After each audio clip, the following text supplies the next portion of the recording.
ಇದರಲ್ಲಿ 2 ಬದನೆಕಾಯಿ, 2 ಆಲೂಗಡ್ಡೆ ಮತ್ತು 2 ಬೀನ್ಸನ್ನು ಚೆನ್ನಾಗಿ ತೊಳೆದು ಕುಯ್ದು ಇಟ್ಟುಕೊಂಡಿದ್ದೇನೆ.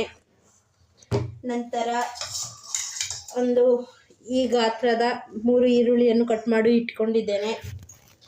ನಂತರ 5 ಟೊಮೆಟೊವನ್ನು ಕಟ್ ಮಾಡಿ ಇಟ್ಕೊಂಡಿದ್ದೇನೆ.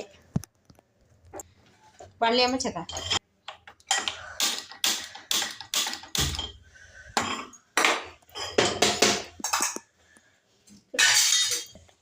ಮೊದಲಿಗೆ ಸ್ವಲ್ಪ ಬಾಣಲೆಯಲ್ಲಿ 2 ಸ್ಪೂನ್ ಎಣ್ಣೆಯನ್ನು ಹಾಕಿ 2 ಚಕ್ಕೆ 3 ಲವಂಗವ ಎಣ್ಣೆಗೆ ಹಾಕುತ್ತಿದ್ದೇನೆ. ಹಚ್ಚಿಕೊಂಡಿರುವ 3 ಈರುಳ್ಳಿಯನ್ನು ಹಾಕುತ್ತಿದ್ದೇನೆ. ಇನ್ನು 2 ಈರುಳ್ಳಿಯನ್ನು ಒಗ್ಗರಣೆಗೆ ಇಟ್ಟುಕೊಳ್ಳುತ್ತಿದ್ದೇನೆ. ಟೊಮೆಟೊ ಎಲ್ಲವನ್ನು ಹಾಕುತ್ತಿದ್ದೇನೆ. ಇವೆಲ್ಲ ರುಬ್ಬಿಕೊಳ್ಳೋದಕ್ಕೆ ಹುರಿದುಕೊಳ್ಳುವ ಮಸಾಲೆಗಳು. ಸ್ವಲ್ಪ ಹುರಿಗಡಲೆ, ಇವೆಲ್ಲ ಸ್ವಲ್ಪ ಸ್ಮ್ಯಾಶ್ ಆಗೋವರೆಗೂ ಚೆನ್ನಾಗಿ ಬೇಯಿಸಿಕೊಳ್ಳಬೇಕು. ನೋಡಿ ಫ್ರೆಂಡ್ಸ್, ಬೇಯ್ತಾ ಇದೆ. ಇನ್ನೊಂಚೂರು ಬೆಂದರೆ ಇದನ್ನು ತಣ್ಣಗಾಗಲು ಬಿಡಬೇಕು. ನೋಡಿ ಫ್ರೆಂಡ್ಸ್, ಇದಾಗಿದೆ. ಇವಾಗ ಇದನ್ನು ತಣ್ಣಗಾಗೋದಕ್ಕೆ ಬಿಡೋಣ. ಬನ್ನಿ ಫ್ರೆಂಡ್ಸ್, ಮುಂದಿನ ಪ್ರೊಸೀಜರ್ ನೋಡ್ಕೊಳ್ಳೋಣ.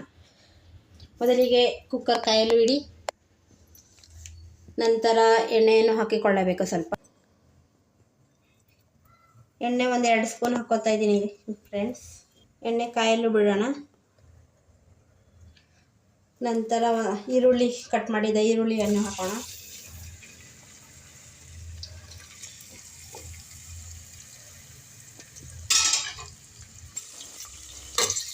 ಇದು ಸ್ವಲ್ಪ ಫ್ರೈ ಆಗಲಿಕ್ಕೆ ಬಿಡೋಣ.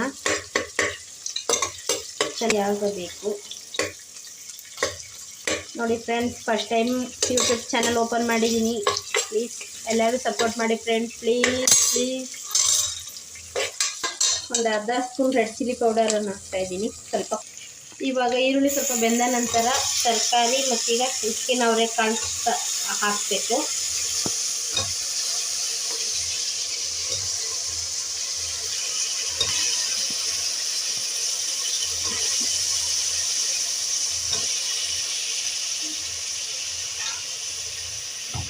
ಚೆನ್ನಾಗಿ ಎಣ್ಣೆ ಹೀರ್ಕೊಳ್ಳುವ ತನಕ ಫ್ರೈ ಮಾಡಿ.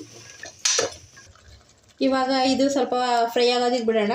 ಫ್ರೈ ಆಗೋ ಅಷ್ಟರಲ್ಲಿ ರುಬ್ಕೊಳ್ಳೋಣ. ಬನ್ನಿ.